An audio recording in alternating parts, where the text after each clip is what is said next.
I was 11 the first time I thought the world was ending. It was 1986, and the United States had just bombed Tripoli and Benghazi.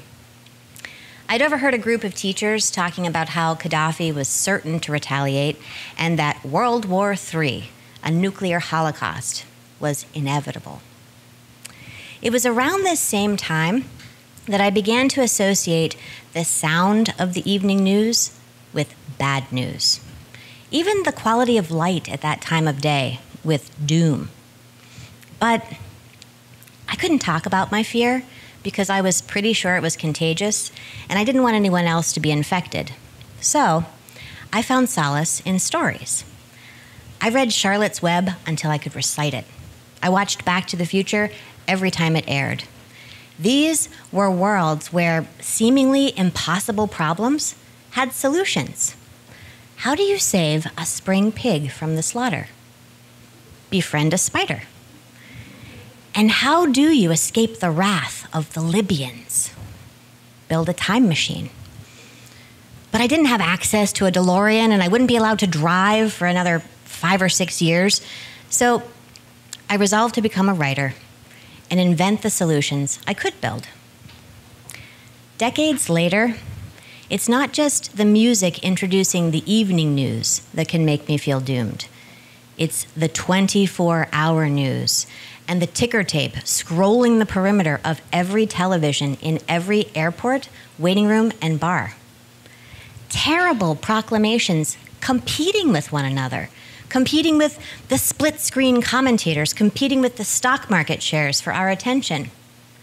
We now rate mass murder in superlatives, deadliest in history, as if the assailant has set some important record begging to be broken, as if the victims are merely contestants who have failed to impress a panel of judges.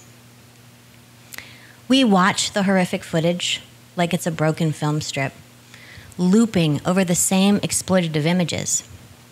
And instead of inspiring us to action, it works like a kind of anesthesia. If we love the people we call after we've been involved in an accident, the first thing we should say is, "I'm okay." We don't want to paralyze them with fear or render them powerless with our words. If for no other reason, then we need them to act swiftly on our behalf. Unspeakable things happen every day. And most of the time, the victims are not okay. The problem is not that we speak the unspeakable. The silent bystander, as Elie Wiesel said, becomes the friend of the enemy. But if we want to be informed and empowered to act on that information, we need to lead with less shock and more awe. We need to lead with the blueprints for building Doc Brown's time machine. We need to lead with headlines of hope. I'm a teacher as well as a writer, and over the course of my career, I've worked with hundreds of students. The only attribute they share is a belief that most injustices are a result of systems that will never change.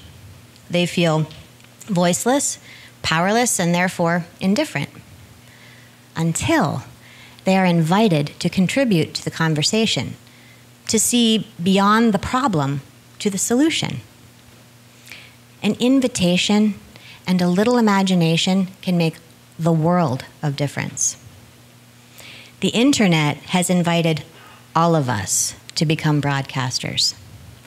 And I am here to invite you to a new conversation about the role of bad news in our lives, about why we're drawn to it, and about how we can move beyond it, how we can move beyond the broken film strip into the next frame.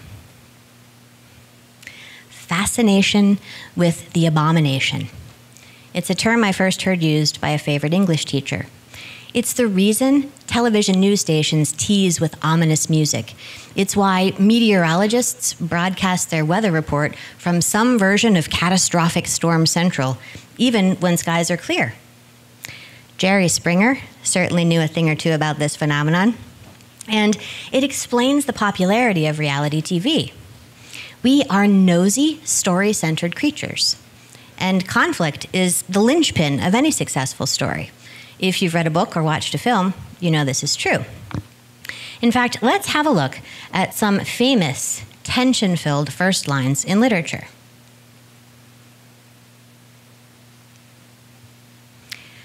As Gregor Samsa awoke one morning from uneasy dreams, he found himself transformed in his bed into a monstrous vermin. Franz Kafka's The Metamorphosis. Many years later, as he faced the firing squad, Colonel Aureliano Buendia was to remember that distant afternoon when his father took him to discover ice. Gabriel Garcia Marquez, 100 Years of Solitude.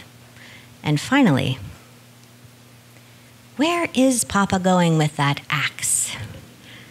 E.B. White's Charlotte's Web.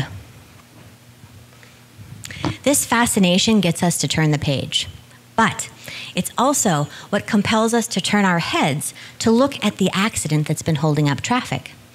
Even though, for the 10 or 20 minutes we spent idling, inching toward it, we swore when it was our turn to pass, we'd keep our eyes on the horizon.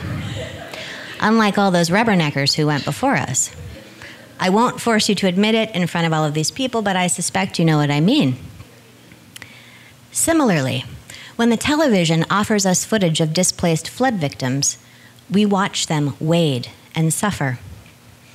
When we are confronted with mugshots of mass murderers, we tune in to find out what sort of people they were before.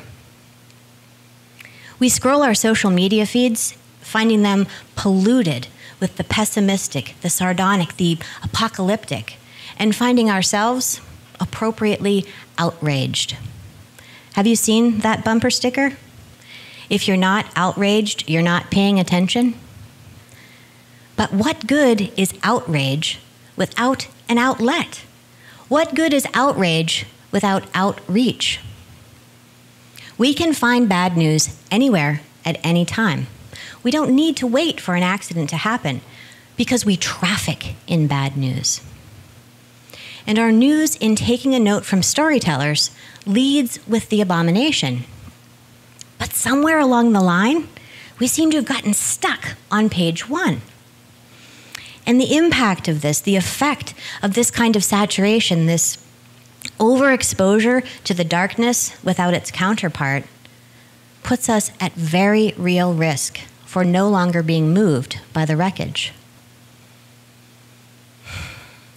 We gravitate toward the abomination, but we don't hang out during a commercial break just to find out who will survive the final round of sing, dance, or bake for your life.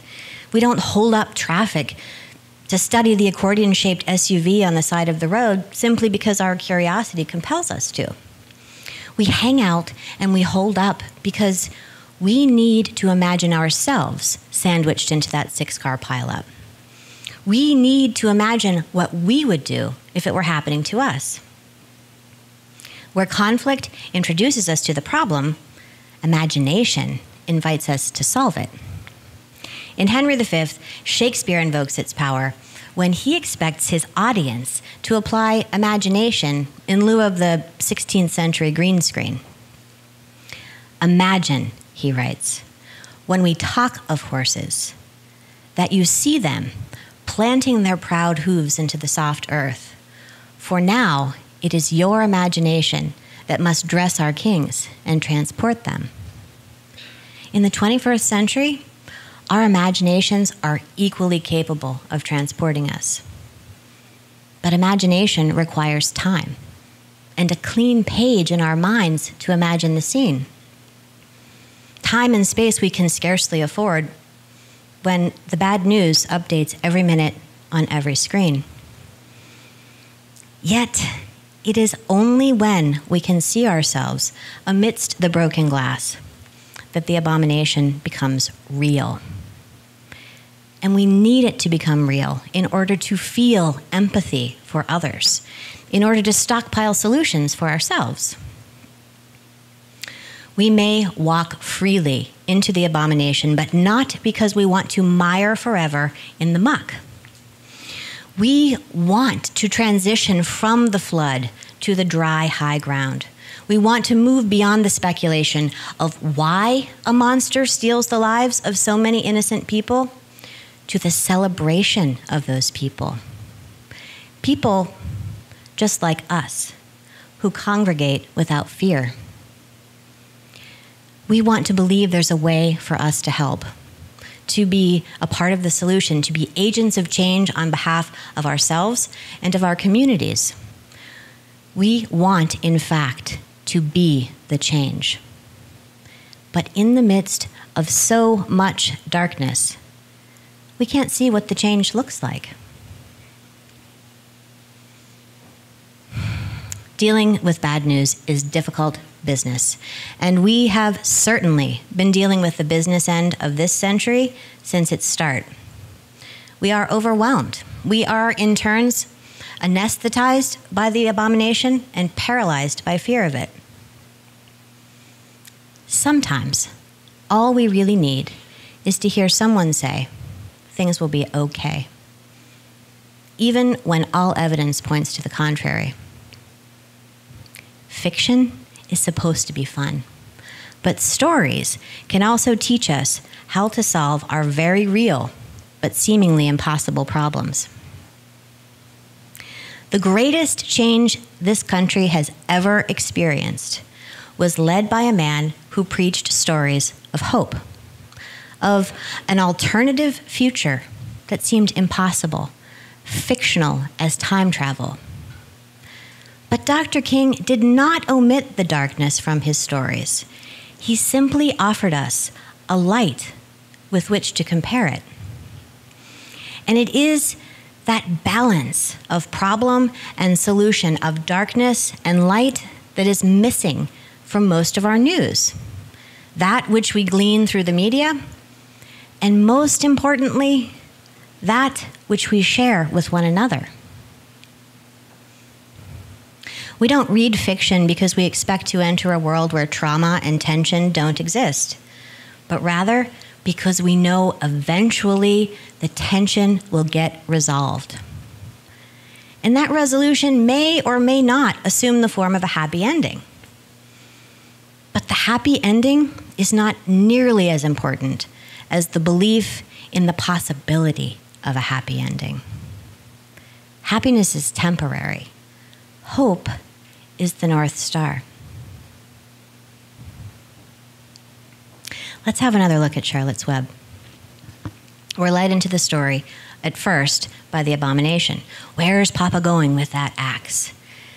And naturally, Papa plans to kill Wilbur, the useless runt of a pig who was born the night before. And of course, we are as horrified as little Fern, even as we pick the bacon from our teeth. But we turn the page because we have hope.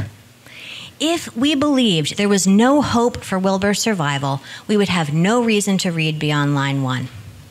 Hope gives us agency and the freedom to imagine creative solutions to the problem.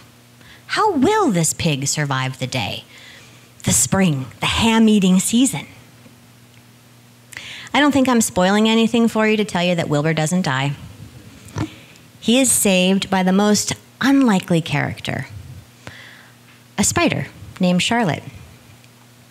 Not with an expensive getaway car, and not with an elaborate battle scene, but with words. So let's have a look at some of the life-saving language Charlotte uses to change the world's perception of a pig, the words that she weaves to change Wilbur's fate. Some pig, terrific, radiant, humble. The great thing about words, unlike DeLoreans, is that we all have access to them. And okay, Charlotte's Web is a children's story, and maybe grown-ups in real life are not so easily persuaded by positivity. But just for fun, let's try a quick experiment. I'm going to ask you a series of simple questions, and all you have to do is shout out the answer you see on the screen. I told you I'm a teacher. Did you not expect a quiz? Okay, here we go. How was your day today? Oh, Sorry, too fast. What was the weather like where you were? What's the first thing you think of when I say weekend? Wonderful. And how do you feel right now? That's outstanding. Outstanding. I have one more question for you. What do words and numbers have in common? They both count. Can we agree that it's possible that all that's needed to change the world is a web and a few carefully chosen words? What if we found some kind of World Wide Web and we imagined the scariest people, the spiders of the world, as being capable of Charlotte's kindness? What if the worst versions of ourselves were those spiders, and we knew because we'd read the story or watched this talk that words of hope might return us to our best versions? What if we delivered our news to one another in a new way? What if we laced our vitriol with valiant? What if we imagined the smallest among us as radiant? What if we imagined ourselves as some people and then we became them?